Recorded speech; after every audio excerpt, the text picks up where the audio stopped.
कि जो कुछ आपने स्क्रीन पर देखा उनमें से ज्यादातर चीजें तारीख हिस्ट्री में मौजूद ही नहीं है। तो जी हाँ, ये सच है।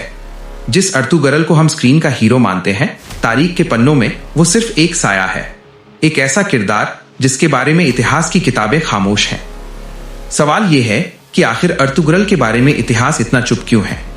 क्या वो वाकई इतने अजीम थे या उनका किरदार बाद में बढ़ा चढ़ाकर पेश किया गया? अगर अर्तुगरल असली थे तो वो कौन थे, कहां से आए थे और उन्होंने ऐसा क्या किया कि उनकी नस्ल ने दुनिया की सबसे ताकतवर ऑटोमन एम्पायर की नींव रखी? आज हम टीवी स्क्रीन की चमक दमक के पीछे चलेंगे और देखेंगे असली अर्तुगरल को। तो अंत तक हमारे साथ बने रहिए, क्योंकि हकीकत कहानी से ज्यादा अजीब और दिलचस्प है। सीन 1:13 सदी का खौफनाक मंजर। अर्तुगरल की दुनिया वैसी रंगीन और साफ सुथरी नहीं थी जैसी हमने ड्रामे में देखी। जिस दौर में अर्तुगरल पैदा हुए वो इंसानी तारीख का शायद सबसे खौफनाक जमाना था। समझे, क्यामत का दौर था। शायद इसीलिए ड्रामे का नाम भी दिरिलिश यानी कयामत या पुनर्जागरण रखा गया। ये 13वीं सदी थी। पूरी मुस्लिम दुनिया, खासतौर पर मध्य एशिया, सेंट्रल एशिया, मंगोलों के तूफान की जद में थी। चंगेज खान और उसकी औलादे मौत के सौदागर बनकर दुनिया पर छा चुके थे। बुखारा, समरकंद और बगदाद जैसे अजीम शहर राख के ढेर बन चुके थे। लाखों मुसलमान गाजर मूली की तरह काटे जा रहे थे। जान बचाने के लिए तुर्क कबीले पश्चिम वेस्ट की तरफ भाग रहे थे, लेकिन वहां भी कोई पनाहगाह नहीं थी। तुर्की, अनातोलिया दो कमजोर ताकतों के बीच पिस रहा था। एक तरफ टूटते हुए सल्जूक सेल्जक्स और दूसरी तरफ आखिरी सांसें लेता हुआ बिजेंटीन एम्पायर। आगे कुआं था, पीछे खाई। इन्हीं जान बचाने वाले मुहाजिरों में एक छोटा सा कबीला था, काई कबीला। न घर, न जमीन, न ठिकाना। सरदार सुलेमान शाह की क़यादत में सिर्फ 400 खानदानों का ये काफिला अपने अस्तित्व, सर्वाइवल की जंग लड़ रहा था। अक्ल कहती थी कि यह कबीला मंगोलों और क्रूसेडर्स के बीच कुचल दिया जाएगा, लेकिन तारीख में कभी कभी अक्ल हैरान रह जाती है। सीन 2, अर्तुगरल माइनस फसाना या हकीकत।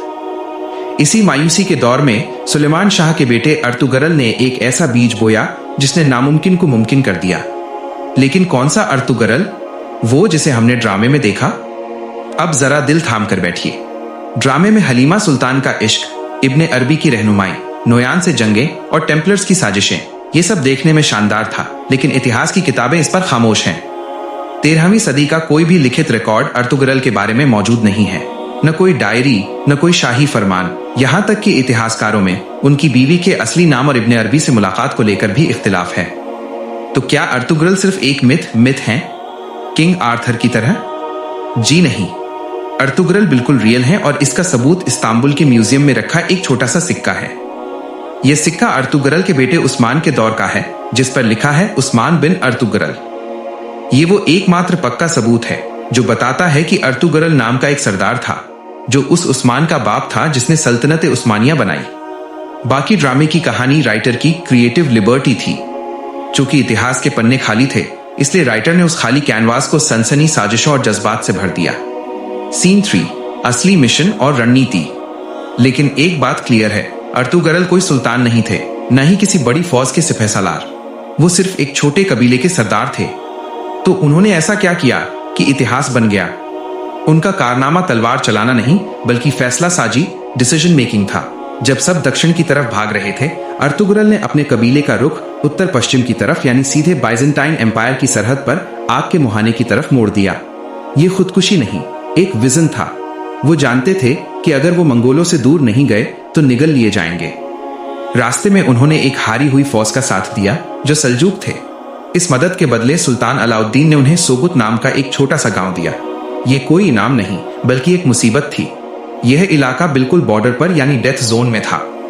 लेकिन अर्तुगरल ने इसी मुसीबत को अपनी ताकत बना लिया। उन्होंने वहां के स्थानीय मसीही लोगों से इंसाफ किया, तिजारत बढ़ाई और अपने 400 खानदानों को यकीन दिलाया कि यह आरज़ ठिकाना नहीं, हमारा घर है। अर्तुगरल ने अपनी जिंदगी के आखिरी 50 साल जंगें लड़कर सल्तनत फैलाने में नहीं, बल्कि इस छोटी सी रियासत को बचाने और जड़ें मजबूत करने में लगा दिए। ये तलवार और डिप्लोमेसी का ऐसा बैलेंस था जो उस दौर में नामुमकिन था। सीन 4, उस्मान और वो ख्वाब। अर्तुगरल 90 साल की उम्र तक जिए। उन्होंने अपने बाद कबीले की कमान अपने बड़े बेटे को नहीं, बल्कि सबसे छोटे और काबिल बेटे उस्मान को सौंपी। वही उस्मान जिन्होंने बाद में वो मशहूर ख्वाब देखा, शेख एदेबली के सीने से निकलता चांद और एक ऐसा दरख्त जिसकी शाखें पूरी दुनिया पर छाई थीं। अर्तुगरल ने उस्मान को सिर्फ तलवार नहीं दी थी, बल्कि वो वैल्यूज और तरबियत दी थी जिसने एक कबीले को सल्तनत में बदल दिया। इसीलिए 600 सालों तक हर उस्मानी सुल्तान की ताजपोशी पर दुआ दी जाती थी, अल्लाह तुम्हें अर्तुगरल जैसा साबिर सबीर और उस्मान जैसा फातेह फतेह बनाए। सीन 5:21 सदी का अर्तुगरल और हमारा भ्रम। कहानी यहीं खत्म नहीं होती। 700 साल बाद अर्तुगरल अपनी कब्र से निकलकर हमारे टीवी स्क्रीन पर जिंदा हो गए। 2014 में दिरिलिश अर्तुगरल आया और छा गया। ये तुर्की की सॉफ्ट पावर थी, लेकिन पाकिस्तान में ये एक जुनून बन गया। इसे सियासत के अखाड़े में इस्तेमाल किया गया। जो साथ है वो बामसी, जो खिलाफ है वो कुर्दोग्लू। हमने इस ड्रामे से एक बहुत बड़ी गलती की। हमने जोश तो लिया लेकिन होश खो दिया। हम एक साइकोलॉजिकल ट्रैप में फंस गए। चूंकि हम रियल लाइफ में कश्मीर से फलस्तीन तक, साइंस से इकोनॉमी तक हार रहे हैं, इसलिए हमने स्क्रीन पर अर्तुगरल को जीतते हुए देखा और मान लिया कि हम जीत गए। ये एस्केपिज्म है। ड्रामे ने हमें सिखाया कि मसले सिर्फ जज्बात और तलवार से हल होते हैं, जबकि हकीकत यह है कि कौमें जज्बात से नहीं, इंसाफ, इकोनॉमी और टेक्नोलॉजी से बनती हैं। उस्मानियों की असली ताकत उनकी तोपें और सिस्टम था, सिर्फ तलवार नहीं। कंक्लूजन, असली सबक। तो दोस्तों, असली अर्तुगरल और ड्रामे के अर्तुगरल के बीच का फर्क समझना जरूरी है। असली अर्तुगरल वो सुपर हीरो नहीं थे जो हर एपिसोड में 10 सर काटते थे। वो एक बेहद समझदार, सब्र करने वाले और दूरअंदेश लीडर थे। उन्होंने 50 साल खामोशी से मेहनत की ताकि जड़ें मजबूत हो सकें। आज हम सब अर्तुगरल तो बनना चाहते हैं, लेकिन हमें उनकी तलवार चाहिए, उनका सब्र नहीं। याद रखिए, कोई भी अजीम सल्तनत एक दिन में नहीं बनती, वो नस्लों की खामोश मेहनत और कुर्बानी मांगती है। अब फैसला आपका है, आपको स्क्रीन का हीरो चाहिए जो सिर्फ एंटरटेनमेंट दे, या तारीख का वो सबक जो दुनिया बदल सके। अगर आपको ये हकीकत पसंद आई तो चैनल को सब्सक्राइब करें और इस सफर में हमारे साथ जुड़ें।